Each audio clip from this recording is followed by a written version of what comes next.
Good evening, everyone. And thank you for joining this talk from our Department of Social Sciences. We're going to talk through two of our programmes, our Early Childhood Care and Education and Social Care Practice programme.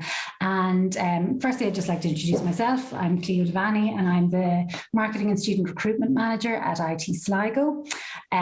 Today we're focused on our CAO courses for those people who are applying before the 1st of February.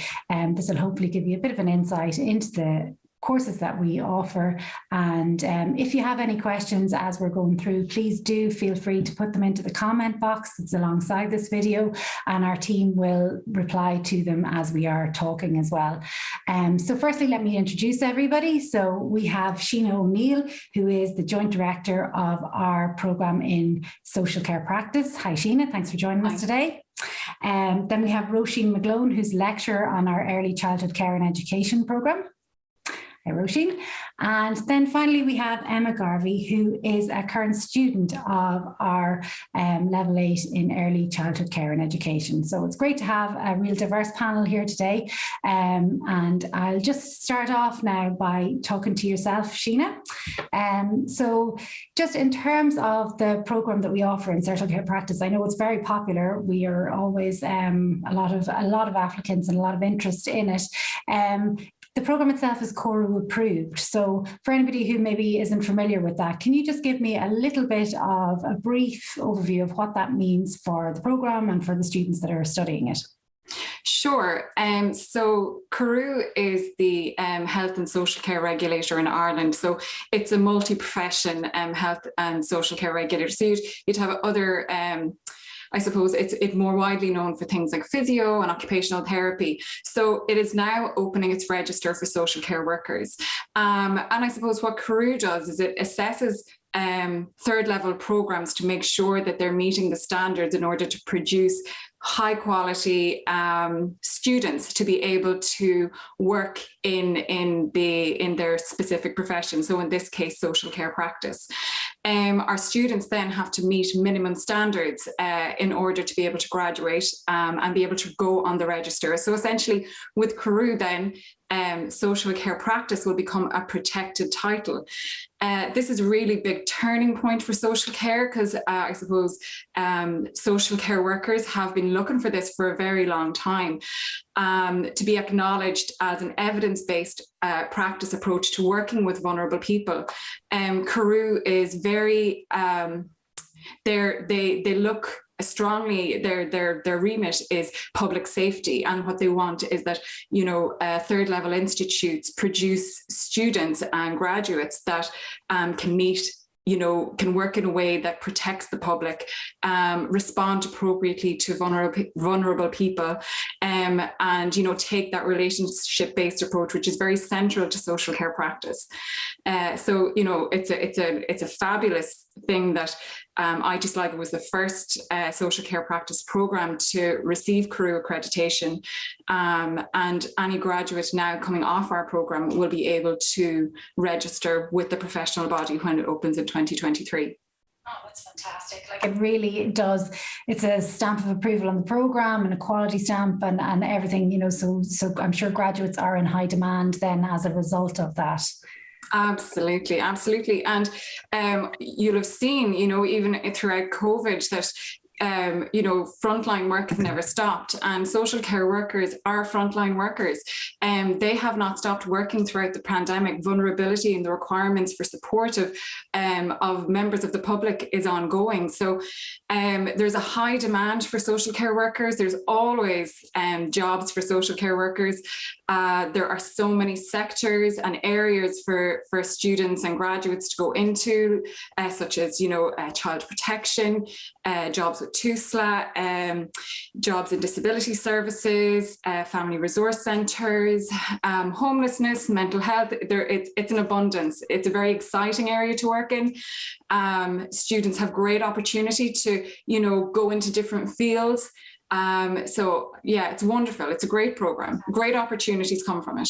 Yeah. And just on that, one of the things I suppose if you're looking at your CAO choices now, is there specific areas that you see students are interested in when they express kind of an interest in social care practice? Is there any words of advice around kind of, why you should pick that course?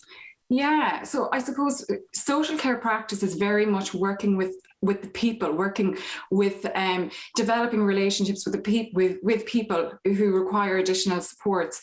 So I suppose if you're somebody who likes communicating, who likes supporting others to achieve, it's very much about enhancing quality of life and supporting people to be able to live the best life that they can, to live a good life and a happy life.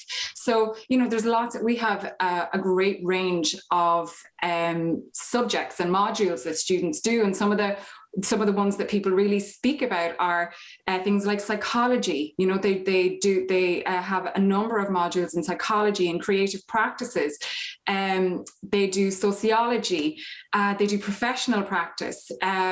We are Roisin McGlone here, who's with us, take them for management in social care. So there's a lot. But if a student is interested in working alongside people across the lifespan, because social care is from childhood to older person services, it's very much, and it's very dynamic. So if you like to be on the go, if you like to be thinking on your feet, if you're somebody who's a problem solver, if you look to enhance the quality of life for other people, if you like to assist and support, it's has a very strong evidence base and very strong ethical underpinning. So if that's what you're interested in, then it's very much the course for you. It's a very exciting and dynamic course. There's always something new. And as a graduate, you have so many different areas that you can progress to. The skills that you gain on the course are what we call transferable skills. So they just don't box you into one area. So it allows you then to grow grow yourself as an individual, but also move through different careers and different areas and sectors. Fantastic. I like when you talk about it there, it sounds like such a rounded program, that you're getting skills across so many different areas that, it could open up a lot of different opportunities that maybe you don't realize you have an interest in at this point, So no, that's great. Just one last thing I wanted to talk to you about, if you could briefly just talk about the placements. So there isn't it 2 13-week placements that are built in to the program. So that's key, I'm sure, for anybody, thinking of taking it on. Absolutely. And our work placements are a real central and core part of the programme. So they happen in semesters 2 of year 2 and year 3. So essentially that semester is all off campus, working at the front line, supported by social care workers, getting that frontline experience. It's what all of our graduates say is the highlight of their program. It's where all that learning becomes real. And it's where the student starts to really develop their professional identity. So what's great about our placement module is that we have a professional placement unit that sources relevant placement providers. So we work closely with our placement providers, and we source placements for each of the students, because we have to make sure our placements are quality assured. We have to make sure we've got good, strong partners out there in all the services. So we do that for the student, and we base the student, or we place the student, based on their learning needs. So, and as I say, there is such a wide range of opportunities. And a wide range of sectors that students can go into. So yeah, it's very exciting part.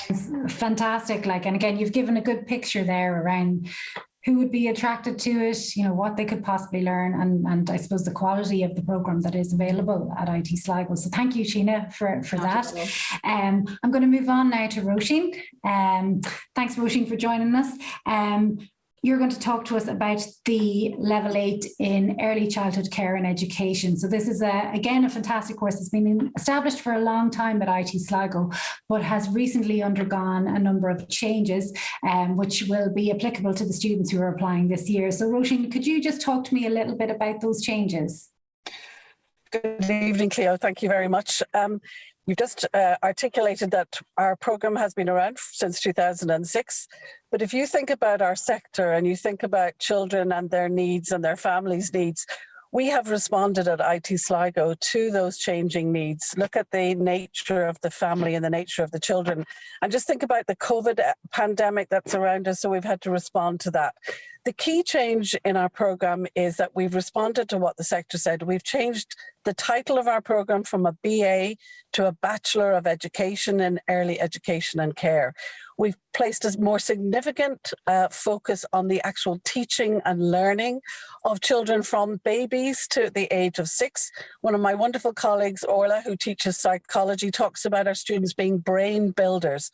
So the brain building capacity of our students working on this program is going to be a greater focus on the education aspect of it. We've also acknowledged that children need to be stimulated both indoors but outdoors, so we've introduced outdoor play modules. We've also introduced a dimension where we've increased the amount of placement that my colleague Sheena just talked about, because it's all very well having the theory, but those of us who are parents want students who actually know what it's like to get down on your hands and knees, play with children, you know, mop children up after they might have been out in the rain. So we're encouraging our students to see children where they're at and work with them. Another dimension we've introduced to the program is we're working more closely with, you know, the various agencies that are supporting parents as well, because it can be extremely challenging as a parent and as a lone parent, parents who maybe perhaps English isn't their first language. So I think our new program really reflects the changes in our society. But one of the probably primary messages is our sector has been struggling to get the full recognition that maybe our colleagues in teaching have. And by changing the title and getting a greater emphasis on the teaching and learning of children, this is reflected in our new program. That's fantastic, Roisin, and really it does show how dynamic IT Sligo is. And I really do have to highlight, you know, the lecturing staff, the quality of the lecturing staff that are on the programme. They're all, you know, you're yourself and everybody's engaged in the sector, very proactive around policy development. So that really is reflective, I suppose, in what we're offering in our modules and the graduates that we then provide out to the sector. So just, I suppose, following on from that, you talked a little bit there about placement and that you're extending the placement. So if somebody is interested in early years education, when they are studying with us, like what does a placement look like? Where might they be, and how will that feed into their career, I suppose? Okay, again, what Sheena said, it's such a core component of our program. This is what we called an applied professional program. And in year one, we want to see if our students really enjoy working with small children. And you can be working with babies, you can be working with toddlers, you can be working with children age 6 and upwards. So in year one, you're going to get a 4 weeks placement in an early year service. In year 2, you're going to have a 13-week placement. And again, like Sheena, we're very, the focus on a quality placement is so important. And we try and place students in a large setting. So for example, our students are going out in the next week or two. They could be spending a month in the baby room, a month in the toddler room, and then maybe working with after schoolers. And then in year 3, again, we say to our students, where do you see yourself as an early years educator? Could you see yourself working in the front line? Could you see yourself working in family support? Could you see yourself working in the inspection of quality systems? So we give the year 3 students an opportunity to build on their practice experience, but with more a career focus on where do they see themselves once they graduate from IT Sligo. So, and again, we have our lecturing staff go out.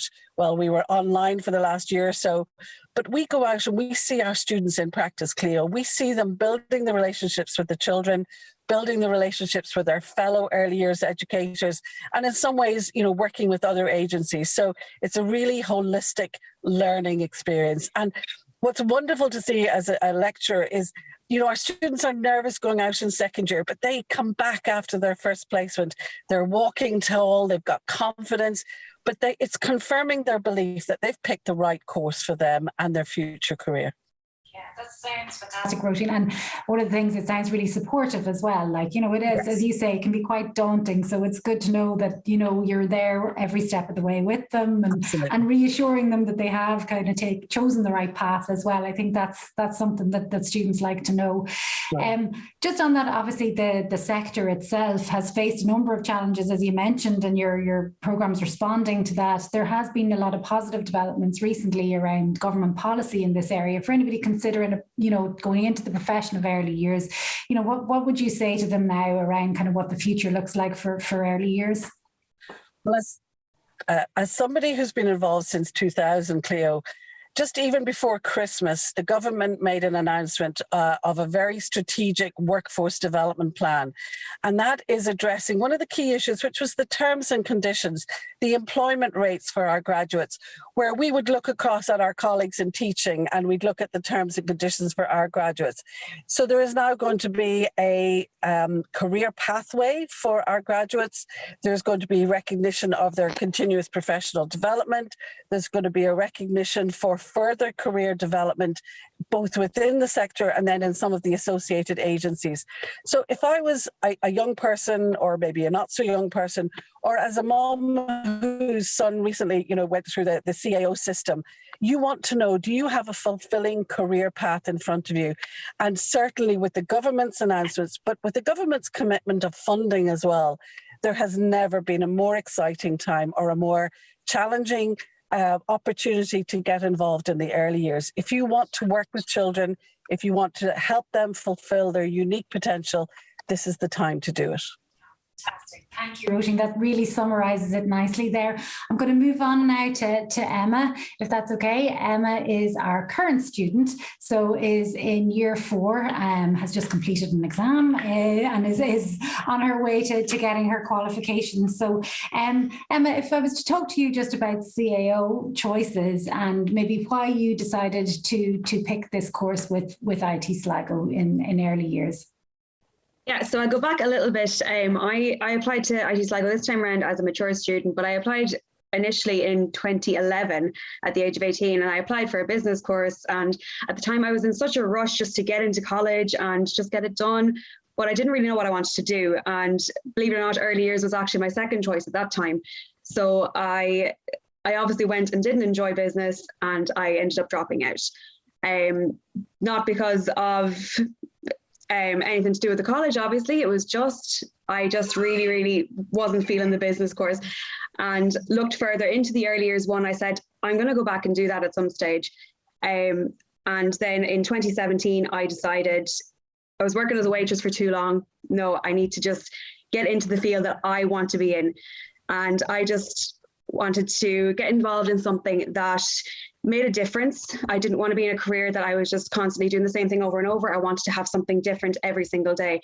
And I knew IT Sligo was an excellent choice as a college because I knew the facilities were modern. It's very central, it's very convenient, and there's excellent career prospects for the graduates.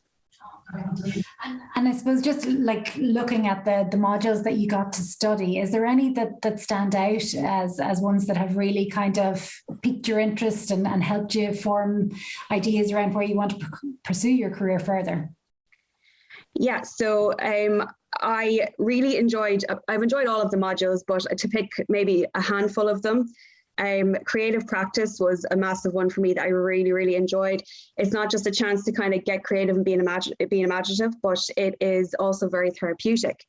You get involved with arts and crafts and storytelling, den building, dressing up, role plays, and you just get to have fun. You kind of have an opportunity to learn how the children do, which is through their play. And it's a chance for you to kind of get in touch with your inner child.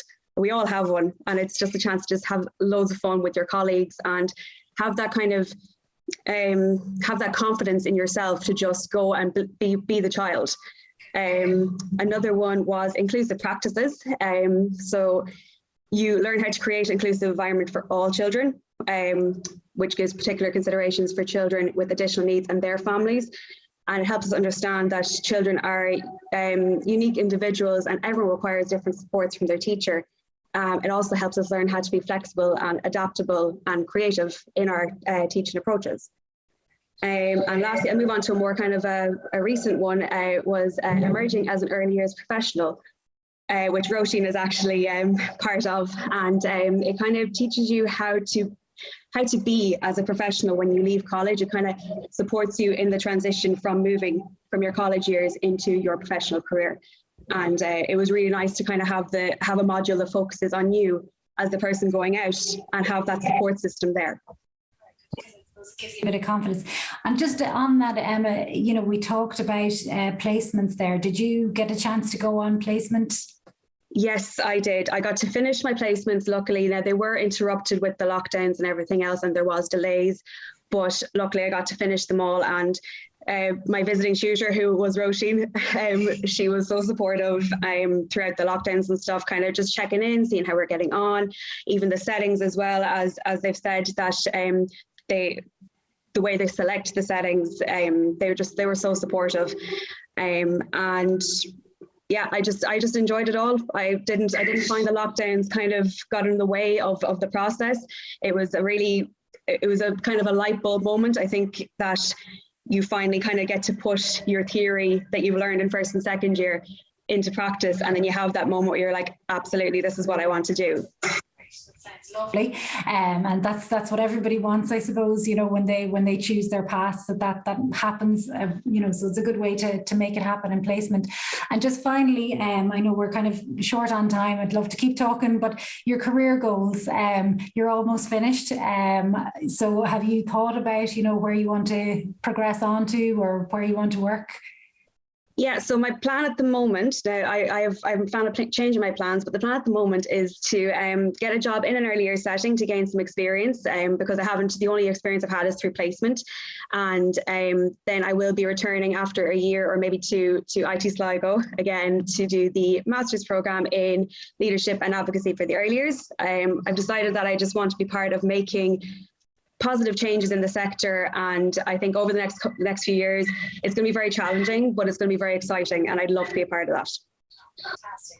That's great. And I suppose the way Roisin talks about it there, it's definitely an ideal time to be taking that leap in terms of being, you know, at the taking leadership roles in the sector. Well, look, I'll just finish it up there. Sorry, I know we've gone a little bit over time, and I think it's been really informative, and everybody's spoken today. Thank you so much for your inputs, Emma, as a student, Sheena, and Roisin as lecturers. You really have hopefully given people an idea of what they could lie ahead for them if they pick those courses at IT Sligo. So thank you again. If you have any further questions on the panel, please do put them in the chat box and we'll respond to them. And I'll just finish it up there. Thank you.